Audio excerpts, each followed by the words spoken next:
सियोन भूतम नाम के एक आदमी के प्यार में पड़ जाती है और लोगों के कामदेव से रक्षा करने के बजाय वो खुद ही कामदेव के साथ अपनी वासना मिटाने लगती है। देवता जब सियोन की इन हरकतों को देखते हैं तब वो सियोन से नाराज हो जाते हैं। इसके बाद देवता दो और परियों को सियोन को मारने के लिए धरती पर भेजते हैं। देवताओं का ऐसा मानना था एक शैतान और एक परी का मिलन सभी के लिए खतरा बन सकता है। जब दोनों परियां सियोन के पास पहुंचती हैं, तब वो लोग अपनी शक्तियों का इस्तेमाल करके सियोन की आत्मा को निकालकर उसके शरीर को जला देते हैं। सियोन की मौत को देखकर भूतम बहुत गुस्सा हो जाता है और वो अपना आपा खो बैठता है। वो गुस्से में आकर एक परी को मार देता है। अपनी साथी परी की मौत को देखकर एक परी अपनी जान बचाकर पास के गांव में भाग जाती है। वहीं इधर हम लोग गांव में देखते हैं उसी वक्त गांव की मुखिया की पत्नी एक बेटी को जन्म देती है। इधर परी के पास इतना वक्त नहीं था कि वो सियोन की आत्मा को देवताओं के पास ले जा सके, इसलिए वो सियोन की आत्मा को उस बच्ची में डाल देती है। अब मुखिया के घर में जिस बच्ची का जन्म हुआ था उसी के शरीर में सियोन की आत्मा थी। उधर अपने प्रेमिका की मौत के बाद भूतम आपे से बाहर हो चुका था। उसे गुस्से से पूरे गांव के लोगों की काम वासना जा चुकी थी। भूतम के गुस्से को शांत करने के लिए गांव वालों ने उसे एक कुमारी लड़की भेंट करने का फैसला किया और इसके बाद ये हर साल की प्रथा बन गई थी। हम लोग ये देखते हैं भूतम गांव से दूर एक गुफा में रहता था और गांव वाले हर साल एक कुमारी लड़की को डोली में बैठाकर उसके गुफा तक छोड़ाते थे ताकि भूतम की हवस शांत रहे। जब कुमारी लड़की की डोली भूतम की गुफा तक पहुंच जाती थी तब भूतम उस लड़की को अंदर लेकर जाता था और उसके साथ जमकर घपाघप करता था। यहीं पर हम लोग ये देखते हैं भूतम के साथ एक औरत भी रहती है जो कि अपनी शक्तियों का इस्तेमाल करके भूतम के जख्मों को ठीक करती थी। इस औरत का नाम चैंग था। चैंग अपनी शक्तियों को बढ़ाने के लिए गांव वालों के साथ इंटीमेट होती थी। चैंग जैसे ही किसी गांव वाले से घपाघप करती थी उसकी शक्तियां बहुत बढ़ जाती थी। इसी तरह काफी साल बीत जाते हैं। मुखिया के घर में जिस बच्ची का जन्म हुआ था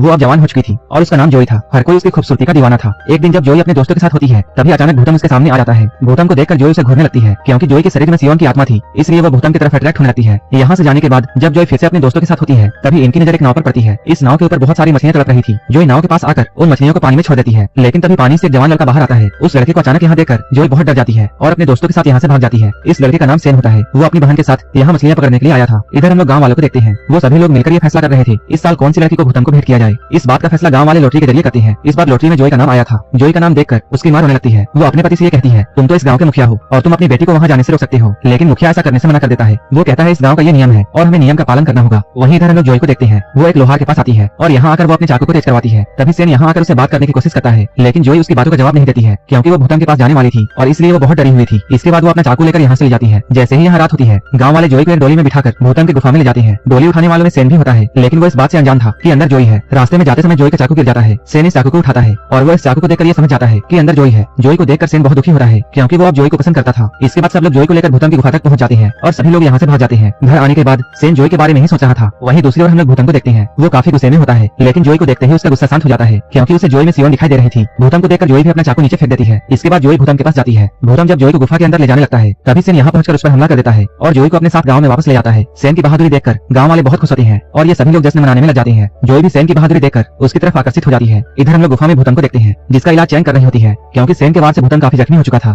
भूतम यहाँ चैंग से ये कहता है आज वाली लड़की मुझे सियोन की जैसी लगी थी, जिस पर चैंग उसे समझाते हुए ये कहती है सियोन जलकर मर गई थी। इसके बाद वो भूतम से ये कहती है मेरी शक्तियां तुम्हारा इलाज करने के लिए काफी कम है, इसलिए मुझे गाँव में जाकर लोगों के साथ घपाघप करना होगा ताकि मेरी शक्तियां बहुत बढ़ जाए। अगले दिन सेन जब अपनी बहन और जोई के साथ मछलियां पकड़ने के लिए आता है तब उन्हें पानी में चैंग मिलती है। वो लोग चैंग का इलाज करने के लिए उसे अपने साथ घर ले आते हैं। उसी रात चैंग सेन के बड़े भाई के साथ इंटीमेट होती है। सारी रात संभव करने के कारण उसकी शक्तियां बहुत बढ़ गई थी। अगले दिन चैंग जोई और एक लड़की के साथ मछलियां पकड़ने के लिए आती है। मछली पकड़ने के दौरान वो जोई का बर्थ मार्क देती है और उसे देखकर वो समझ जाती है कि इस लड़की के अंदर सियोन की आत्मा है। इसके बाद वो जोई को एक हेयर बैंड देती है और भूतम के पास वापस आ जाती है। वापस आकर वो भूतम से ये कहती है आज मैं उस लड़की से मिली थी जिससे कल तुमने मुलाकात की थी। उस लड़की का नाम जोई है और उसके अंदर सियोन की आत्मा है। वो भूतम से आगे ये भी कहती है अगर सेन और जोई इंटीमेट हो जाते हैं तब तुम पूरी तरह से खत्म हो जाओगी। भूतम को यह सुनकर बहुत गुस्सा आता है और वो उसी रात गाँव में हमला कर देता है। भूतम के गुस्से की वजह से पूरे गाँव में काम वासना जल जाती है। वहीं दूसरी ओर हम लोग सेन को देखते हैं वो अपनी बहन और जोई को लेकर गाँव से दूर जा रहा था। सेन उन दोनों को लेकर एक साधु के पास पहुंच जाता है। जोई को देखकर साधु उससे कहता है तुम भूतम को मार सकती हो, लेकिन इसके लिए तुम्हें और ताकतवर बनना होगा और ताकतवर बनने के लिए तुम्हें किसी कुमारी लड़के के साथ संबंध बनाने होंगे। ये सुनने के बाद सेन और जोई एक कोने में जाते हैं और ये लोग यहाँ भयंकर घपाघप करते हैं। इधर सेन की बहन वहीं पर खड़ी होती है और वो अपने बालों को ठीक कर रही थी। तभी साधु की नजर उसके हेयर बैंड पर पड़ती है। ये देखकर साधु उससे कहता है ये तो भूतम का जादुई हेयर बैंड है और इसके जरिए उसे ये पता है कि तुम लोग अभी कहाँ हो। साधु ये सब कह ही रहा होता है तभी भूतम यहाँ पहुंच जाता है और वो यहाँ सेन को पकड़कर अपनी गुफा में ले आता है और उसे यहाँ लाकर बर्फ में कैद कर देता है।